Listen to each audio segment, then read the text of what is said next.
one thing that was really important to Jim and I was that, of course, this film is based on a famous comic book set in Japan. But as we made the film, we were constantly thinking about how this film would feel to the Japanese people. We wanted them to be proud of how we show their country and their customs and culture. Next question. Hello, I'm a big comic book fan. I read the comic book that you mentioned, what the movie's based on. And here's the thing, I'm a little worried because I've seen all the trailers, of course. And one of the things that is revealed in the trailer is that Wolverine chooses to lose his healing factor. Now, obviously, being a long-time comic book fan, you know that things have to go back to the way they are. Don't you feel that you've revealed a little too much of the movie in the trailer? Well, you know, that's a good question about trailers in general, I think, but it's not that he chooses. I don't want to give too much away, but you've inferred something that may not actually be true. So, of course, that'll make a big difference to you. I understand that might be upsetting. Yeah, it kind of is, because, you know, it's really cool about just the Wolverine having to live forever and all that pain that he exactly. I think you're spending too much anxiety forcing of movie. Course, yeah. You should see it and then get really pissed or not. Trust me, I'm going to be the first one to see it.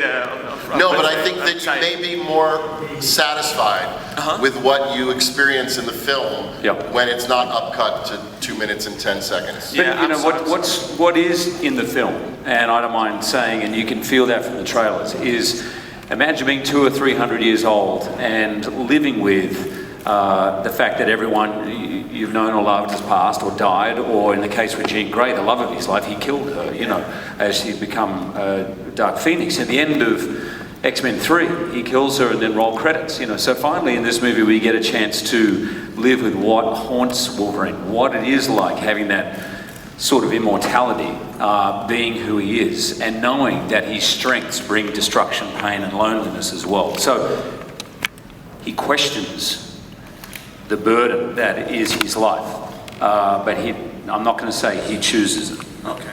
I'm sorry, that's what I got from the trailer. Thank you very much. That's all right, man. Next question.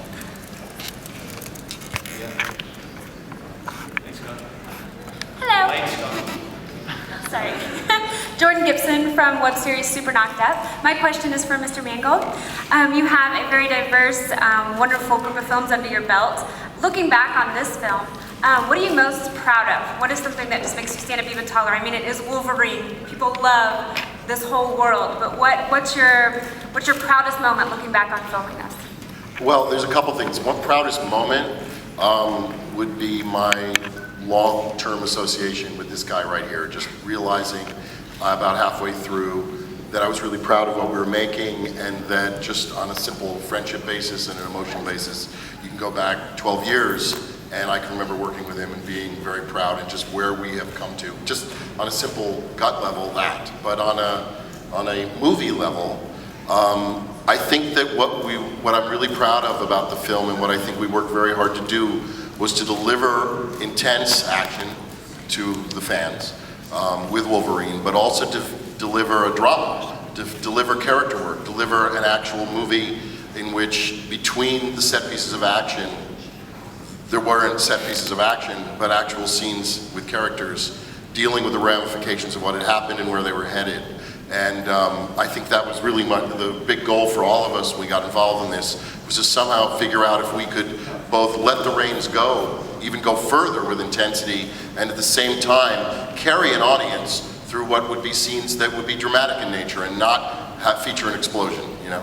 Wonderful, thank you. I might just add to that because I want to compliment him, but Hutch was working at Fox when I first began X-Men 1, and this woman here, Lauren Shuler was the person who picked up my audition tape when I was playing Curly in Oklahoma from the bottom of a pile, which probably was chucked out of a window as well. Wow. And that audition I did 7 months before I had a callback, and there was only one reason, that's because Lauren was saying, you should check this guy out. So if there's one person who knows me as an actor and has championed me, Lauren said to me after seeing the movie, this is the best you've ever been as Wolverine. And I immediately replied to her, well, thank you, but that's because of him. Because I'd forgive a director walking onto a set with an actor who's played a role 5 times before of saying, listen, you do your thing, I'll worry about everything else, but he never did. With me, with all the other actors, Rila Tao, who've never been in a movie, for example. He really, I think, got the most out of all of us. Thank you. It's wonderful, thank you. Hi, how you doing? Dan Deavy with the Cinema Source. Hugh, it's so rare that an individual character can become kind of bigger than the movie that he started in. And I can't even think of a corollary besides Wolverine that's done that. How that can jump from, you know, movie to movie and show up in great kind of unexpected places sometimes. What's your impression of the character, and can you ever see leaving him? He's so perfect for you. Well, I think, thank you, but I think you're slightly exaggerating it, and around about Memorial Day next year, you'll see that you're slightly exaggerating, because the X-Men movies are beloved all around the world. And actually, if you go back to the comic book series, the Wolverine sort of spin-offs are very, very popular. But the X-Men series has always been kind of the foundation. I think what X-Men did, and Wolverine's a great example of it, is invent a way to make superheroes human. Complex, flawed, interesting. That's why they're played by so many interesting and different actors. That's why so many great directors take them on, because there's an opportunity for something very, very human as well as something spectacular. When I grew up, I loved Mad Max, I loved Dirty Harry. I couldn't get enough of him, right? Because that's who I thought was cool, that's who I wish I was like, and in a way I think Wolverine fills that kind of archetype. He's a bit of an anti-hero. Deep down he's a good guy, but he's never a nice guy. And he's conflicted, and he is, in a way, flawed, but at the same time, he's just the last person you want to piss off. And there's something really cool about that. Do you want to answer that? So I don't get in trouble for giving anything away? You know, it's hard to say. All the characters are intertwined. And I'm just hesitating because, you know, I don't want to spoil the movie for you when it comes out next year. So all I can say is that Wolverine plays a very integral part in the movie. And I know that's vague, but you'll have to go see it. And also, if you stay to the end of the Wolverine, you see a great teaser for Days of Future Past. But it's fair to say that Wolverine, as he leaves, the character you see at the end of the Wolverine is very much the character who enters Days of Future Past, which, by the way, is a very different character to the beginning of the Wolverine. So it's quite a journey. Fantastic, thank you. Joe, do you have a question? Joe McCabe, Total Film. Lauren, this is a question for you. In doing this film, which is based on one of the seminal 80s superhero comics, I was just wondering if that gave you a sort of a renewed appreciation for, you know, that lean storytelling that was so strong, you know, in Claremont and Burns' graphic novel, and or Claremont Miller's graphic novel rather, and if we'll see in X-Men Days of Future Past that continue in the sense of, you know, adherence to that really meaty storytelling that they had. Yeah, I mean, look, we wouldn't be here today if it weren't for them, for Chris Claremont and Frank Miller and Len Wein and all those guys. So they did. They told a lean, mean story in the Wolverine saga, but the Wolverine saga was, you know, was too large in a sense to sort of condense, so we just picked a part of it. What's interesting is once you get into the Days of Future Past with so many versions of reality, in the comic, of the past and the future, and intercutting between those stories. And the way they told the story, they ratcheted up the tension in both the present and the future, or at that time it was the present and the future. Were it not for them actually building original characters with flaws and conflict and grounding them in reality, we would not have made any of these X-Men movies. But because these characters were so real to all of the comic fans, they were easy to bring to life and to attract great actors. And with the influx of international actors and money in film in general these days, how do you see that affecting the domestic film industry? Over to you guys. Oh, yeah, I mean, it is now an international business, and I'll toss some of this to Hutch too, but it is an international business. It used to be years ago when I started making movies, it was, you worried about your domestic gross, and maybe, you know, 10 years in, so I started actually, I won't tell you when I started, but by the 90s, you were started to be concerned about, maybe you should have a French character or an Italian character or a Chinese character. Now it's very international. You can do not so well domestically and huge internationally and have a great big hit.